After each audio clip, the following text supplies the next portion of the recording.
जी news की बड़ी पड़ताल। कठुआ की 8 साल की बच्ची को इंसाफ दिलाने की मुहिम जारी है। बच्ची से गैंगरेप के बाद उसकी हत्या कर दी गई।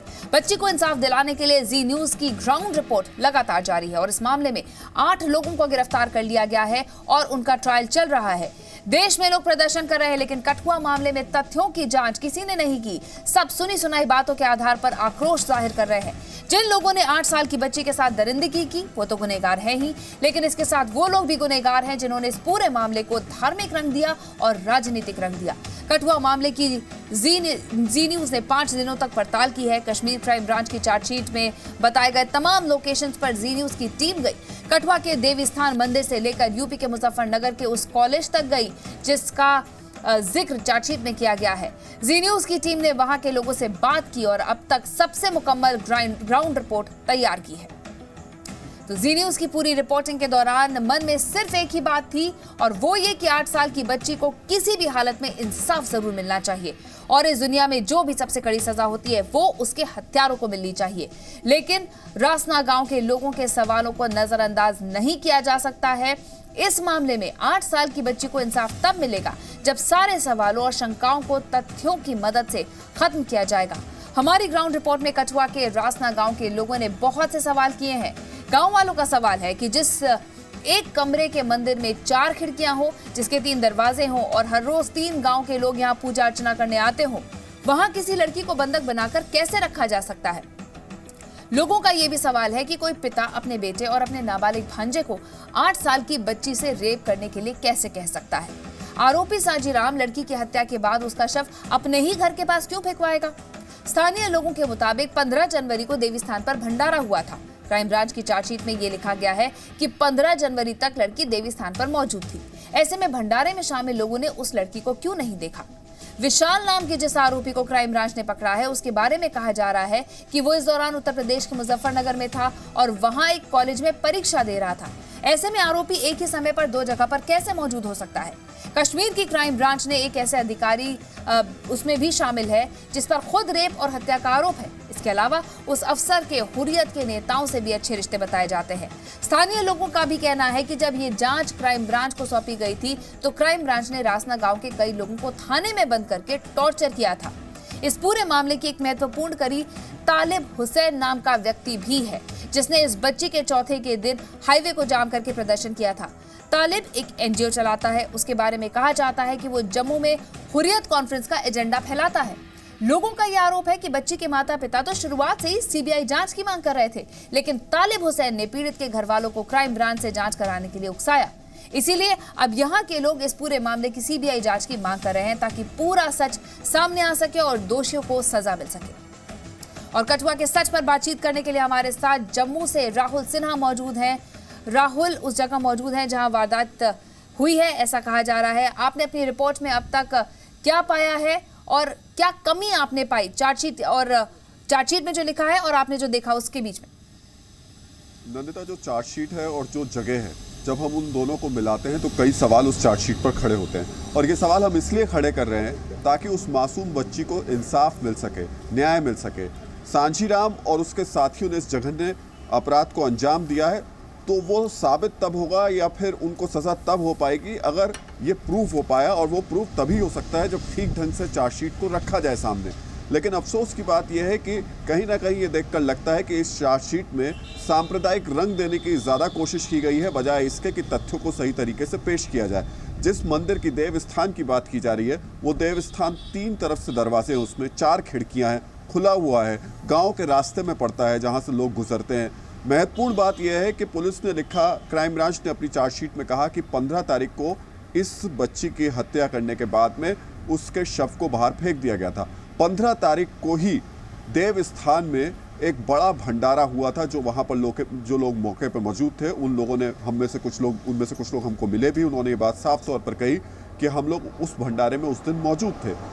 अगर उस दिन उस बच्ची को मार करके सांझीराम के घर के पास फेंका गया, सांझीराम ने उस जगह पर फेंका उस बच्ची के शव को, 700-800 लोग थे जो कि उस रास्ते से आ जा रहे थे, किसी को उस बच्चे का शव दिखाई नहीं दिया। ये बड़े कई सवाल ऐसे खड़े कर रहे हैं। सबसे बड़ा सवाल ये भी खड़ा हो रहा है कि अगर सांझीराम ने उस दिन हत्या करने के बाद शव फेंका तो वो शव अपने घर के पास क्यों फेंका, जबकि उस देवस्थान के पीछे की तरफ घना जंगल है, जहां जाकर के इस शव को ठिकाने लगाया जा सकता था, जहां इस शव को रखा जा सकता था, फेंका जा सकता था, और शायद उस शव तक पहुंचना मुश्किल होता।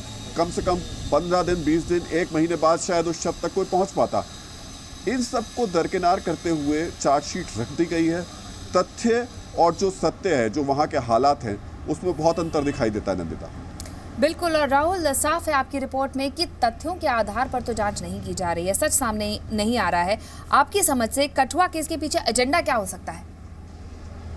देखिए, एक बात बहुत साफ सी है, एजेंडा कई तरीके के चलाए गए कठुआ में। कठुआ में एजेंडा ये भी चलाया गया कि खासतौर से क्राइम ब्रांच की जो चार्जशीट है वो ये बात कह रही है कि चूंकि साझीराम वहाँ बकरवाल और मुस्लिम समुदाय से चिढ़ता था, इस वजह से उसने इस पूरी साजिश को रचा। जब आप इस शब्द को डाल देते हैं और उसके बाद फिर आप देव स्थान पर जाते हैं और बताते हैं कि वहाँ पर 6 दिन उस बच्ची को रखा गया और उसके बाद उसके साथ वहाँ पर बलात्कार किया गया और एक के बाद एक उस पर अत्याचार किए गए, और जब उस जगह को देखते हैं तो साफ तौर पर समझ में आता है कि कुछ तो ऐसी चीज़ें हैं जिसको जानबूझकर तथ्यों के तौर पर इसमें पेश किया जा रहा है। यहाँ हम बिल्कुल ये नहीं कह रहे हैं कि साझीराम और उसके साथियों ने कोई अपराध नहीं किया है। अपराध किया है, ये बात कोर्ट में साबित होगी, आरोप उनके ऊपर हैं, लेकिन वो साबित कैसे होगी? इस चार्जशीट के बिना पर तो मुझे नहीं लगता कि साबित हो सकती है, क्योंकि ये तो तथ्यों के आधार पर गिरेगी। बिल्कुल, जो चार्जशीट में लिखा है वो कितना सत्य है, ये ग्राउंड रिपोर्ट में हमने देखा। राहुल, आप हमारे साथ रहिए। इस बीच दर्शकों को बता दें कि कठुआ के पूरे सच को लेकर जी न्यूज़ के जो खुलासे हैं उस पर लगातार हम लोगों से भी बात कर रहे हैं, उनसे पूछ रहे हैं कि आखिर कठुआ केस के पीछे क्या एजेंडा है। कठुआ केस को लेकर जी न्यूज़ के खुलासे पर हमने बात की नोएडा के लोगों से, सुनिए आप। कठुआ से जी न्यूज की ग्राउंड रिपोर्ट देखने के बाद कई सवाल खड़े हो रहे हैं, जांच के ऊपर भी सवाल खड़े हो रहे हैं और इस पूरी घटना को किस तरीके से अंजाम दिया गया, बहुत दुखद घटना है, लेकिन ये सब सवाल जरूर जहन में आ रहे हैं। हमारे साथ दिल्ली एनसीआर के लोग हैं। इस रिपोर्ट को देखने के बाद उनके जहन में किस तरीके के सवाल खड़े हो रहे हैं? आपने रिपोर्ट देखी? हाँ, मैंने रिपोर्ट देखी है। कठुआ की घटना अपने आप में बहुत दुखद है, निंदनीय है, लेकिन इससे भी ज्यादा दुखद निंदनीय यह है कि इसको धर्म के, जाति के और राजनीति के चश्मे से देखा जा रहा है। ये नहीं होना चाहिए। घटना है, जो भी अपराध है उसकी कड़ी सी कड़ी जो है सजा होनी चाहिए अपराधी को, और निष्पक्ष जांच होनी चाहिए। लगता है ये रिपोर्ट देखने के बाद कि फैक्ट्स में कहीं ना कहीं तो कुछ ना कुछ गड़बड़, मैनिपुलेशन है फैक्ट्स का, उसको जो है धार्मिक रूप दिया जा रहा है, जो मंदिर की घटना बताई जा रही है, ये सारी चीजों की सीबीआई से या किसी भी जो भी एजेंसी है उसको निष्पक्षता से जो है जांच करे। क्या इसको किसी धर्म के चश्मे में लेकर देखा जा सकता है? नहीं, धर्म में नहीं जोड़ना चाहिए इस चीज को। ये एक समान है, ये इसको एक उससे देखना चाहिए, एक नागरिक रूप से देखना चाहिए। जी, आपको लगता है क्रिमिनल्स ही हैं, ऐसा नहीं कि किसी धर्म से जुड़े हुए हैं, क्रिमिनल्स हैं? सिर्फ क्रिमिनल्स हैं, अपराधी हैं, अपराध तरीके से देखा जाए इसको। जी, रिपोर्ट के जरिए कुछ न कुछ कहीं ना कहीं कमियां देखी जा रही हैं, कुछ चीजें नजर आ रही, तो आपको लगता है कि हो सकता है अपराधियों को बचाने की कोशिश है या किसी तरह की मैनिपुलेशन है? कोई भी चीज वैसे धर्म से तो जोड़ के नहीं देखना चाहिए, क्योंकि गलत तो गलत ही होता है। ऐसी घटना जब सामने आती है तो कितना दुखद है ये। बहुत दुखद है। हम तो सोच ही नहीं सकते कि बच्चों को हम अकेले घर से बाहर निकालें या किसी रिलेटिव के पास छोड़ें या पड़ोसी के पास छोड़ें, और ये सभी जगह हो रहा है। ये मंदिर से जो जोड़ के देख रहे हैं वो तो गलत है। क्या क्या चीजें आपको ऐसी लगी जो आपको लगता है कि थोड़ा कहीं पे शक होता है कि क्या प्रॉपर इन्वेस्टिगेशन हुई या नहीं हुई? नहीं हुई है, क्योंकि मंदिर के साथ जोड़ रहे हैं, छोटा सा मंदिर दिखा रहे हैं, वो उसमें इतनी पब्लिक जा रही है, वहाँ इतने दिन तक नहीं छुपा के रख सकते ना आप किसी को। तो ये तो गलत है। ये तो कहीं और करके इन्होंने जान के मंदिर को बदनाम करने के लिए उसको वो कर रहे हैं लोग। कठुआ के मामले में एक बहुत बड़ी कड़ी है यूपी का मुजफ्फरनगर के जिस लड़के पर कठुआ जाकर रेप करने का आरोप लगा है, वो वारदात वाले दिन मुजफ्फरनगर के ही कॉलेज में परीक्षा दे रहा था। ऐसे में सवाल ये उठता है कि अगर उसने कठुआ में रेप किया है तो फिर वो उसी समय मुजफ्फरनगर में परीक्षा कैसे दे सकता है?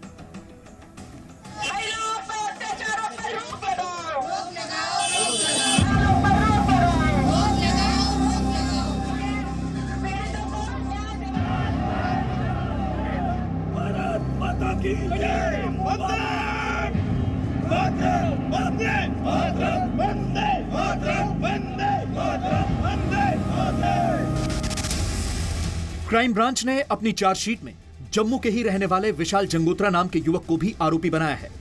विशाल जंगोत्रा मुजफ्फरनगर के मीरापुर में मौजूद आकांक्षा डिग्री कॉलेज में बीएससी एग्रीकल्चर की पढ़ाई कर रहा था। कश्मीर की क्राइम ब्रांच ने कठुआ मामले में अपनी चार्जशीट के पेज नंबर 5 में विशाल जंगोत्रा नाम के इस युवक के बारे में लिखा है। चार्जशीट के मुताबिक 11 जनवरी को नाबालिग आरोपी ने विशाल जंगोत्रा से फोन पर बातचीत कर उसे कठुआ बुलाया था। चार्जशीट के मुताबिक 12 जनवरी 2018 को सुबह 6 बजे विशाल जंगोत्रा कठुआ पहुंच चुका था, लेकिन 12 जनवरी को ही अटेंडेंस शीट में विशाल के साइन है।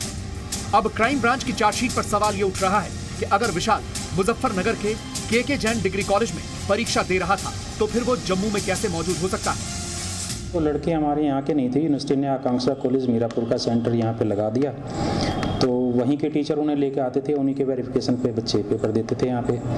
तो हम तो जानते ही नहीं हैं कौन बच्चा था क्या था। आरोपी विशाल मुजफ्फरनगर के ही मीरापुर में रह रहा था। आस पड़ोस के लोगों ने बताया कि मार्च के महीने में ही क्राइम ब्रांच ने विशाल को गिरफ्तार किया था। वो आकांक्षा में पढ़ता था, पता चला है आकांक्षा में पढ़ता था वो लड़का। यहाँ पे लड़के का तो कोई खास मतलब यहाँ की था नहीं, अपना आता था, मैं चला जाता था कमरे में इधर उधर जाकर आता जाता था। उसके पास कोई ज़्यादा दिखाई नहीं दिया, लेकिन व्यवहार भी उनका ऐसा था, किसी से बोलचाल वगैरह कोई नहीं थी उनकी। वो आते थे अपने कमरे में चले जाते थे, सुबह अपना ट्यूशन जो उनको आकांक्षा कॉलेज जाते थे वहाँ, बस इतना ही था उनका। मेल चेल कोई आसपास में नहीं था, किसी के पास उठना बैठना भी नहीं था। लेकिन क्राइम ब्रांच अपने दावे पर कायम है कि 12 जनवरी को विशाल कठुआ में ही मौजूद था। चार्जशीट में क्राइम ब्रांच ने यह भी कहा है कि एग्जामिनेशन सेंटर की सीसीटीवी फुटेज जब्त कर ली गई है। चार्जशीट में यह भी दावा किया गया है कि विशाल के पिता सांझीराम ने आकांक्षा कॉलेज के चेयरमैन के साथ मिलकर और चौधरी चरण सिंह विश्वविद्यालय के कुछ कर्मचारियों को बड़ी रिश्वत देकर ऐसे सबूत बनवाए जिससे यह लगे कि विशाल 12 जनवरी को परीक्षा दे रहा था। के जैन में जाकर के जिस दिन परीक्षा हुई थी वहाँ पर सीसीटीवी फुटेज देखा है और वो अपना इन्वेस्टिगेशन इसी लाइन पर कर रहे हैं कि ये बच्चे जो है वहाँ उपस्थित नहीं थे। सीसीटीवी कैमरे में इन बच्चों का फिगर संभवतः नहीं आया है, ऐसा एसआईटी का कहना है। कश्मीर क्राइम ब्रांच का यह कहना है कि इसकी अलग से जांच होनी चाहिए कि एग्जामिनेशन सेंटर में कैसे आरोपी विशाल की उपस्थिति दर्ज है। मुजफ्फरनगर से अंकित मित्तल, जी मीडिया।